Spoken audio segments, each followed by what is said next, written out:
ஆண் பாவம் பொல்லாதது. இந்த மூவியில் பார்த்தீங்கன்னா ஒரு பர்ட்டிகுலர் சீனை பார்த்துட்டு எனக்கு அப்படியே நான் ரொம்ப ஆச்சரியப்பட்டேன்.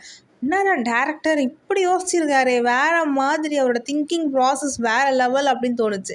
என்னென்னா அந்த படமே பார்த்தீங்கன்னா ஹஸ்பண்ட் அண்ட் ஒய்ஃப்குள்ளே இருக்க அந்த ஈகோ இஷ்யூஸ் பற்றி போகும். நீ பெருசா நான் பெருசா, ஹஸ்பண்டாக இருக்கிறது கஷ்டமா ஒய்ஃபாக இருக்கிறது கஷ்டமா அப்படி இப்படின்னு போகும்.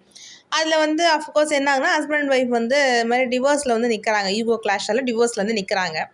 ஸோ ஆம்பளையாக இருக்கிறது கஷ்டமா இல்லை பொம்பளையாக இருக்கிறது கஷ்டமா, ஸோ ஒய்ஃபாக இருக்கிறது ஈஸியாக இல்லை ஹஸ்பண்டாக இருக்கிறது ஈஸியாக, அந்த மாதிரி நிறைய கிளாஷ் வந்து போயிட்டுருக்கும். ஃபெமினிசம் அது இதுன்னு போயிட்டுருக்கும். எனக்கு என்ன அப்படின்னு பார்த்தீங்கன்னா, அந்த ஜட்ஜு இப்போ ஒரு கோர்ட்டில் வந்து நிற்கிறாங்க, கடைசி இது வந்து வந்துடும். அப்போ வந்து சொல்லுவாங்க ஜட்ஜ் வந்து மாறிட்டாங்க. ஃபஸ்ட்டு ஒரு மென் ஜட்ஜ் தான் இருப்பாங்க, நெக்ஸ்ட் வந்து ஒரு ஃபீமேல் ஜட்ஜ் வந்து வராங்க அப்படின்னு சொல்லுவாங்க. சரி ஓகே, அதில் வந்து என்ன சொல்லுவாங்க, ஐயோ போச்சு ஃபீமேல் ஜட்ஜா, அப்போ வந்து உங்கள் ஒய்ஃப் சைடு தான் அப்படி நிற்பாங்க அப்படி இப்படின்னு எல்லாம் பேசிகிட்டு இருப்பாங்க.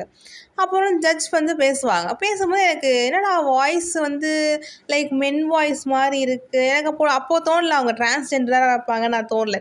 பட் ஏதோ சம்திங் வித்தியாசமாக இருந்துச்சு. அப்புறம் தான் பார்த்தீங்கன்னா அவங்களே சொல்லுவாங்க, இந்த மாதிரி நான் ஒரு டிரான்ஸ்ஜெண்டர், நான் வந்து ஒரு டிவோர்ஸ் கேஸ்க்கு நான் முதல்ல சைன் பண்ண போகிறேன் அப்படின்னு சொல்லுவாங்க.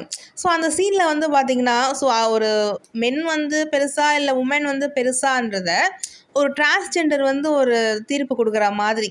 ஸோ டிரான்ஸ்ஜெண்டர் பார்த்திங்கன்னா ஃபஸ்ட்டு மென்னாகவும் இருந்து வாழ்ந்துருப்பாங்க, இப்போ ஃபீமேலாகவும் வாழ்ந்துட்டு வராங்க. ஸோ அந்த திங்கிங் வந்து ரொம்ப நல்லா இருந்துச்சு. டேரக்டர் வந்து வேறு லெவல் பண்ணியிருந்தார். எனக்கு ரொம்ப பிடிச்சிருந்தது அந்த சீன் வந்து.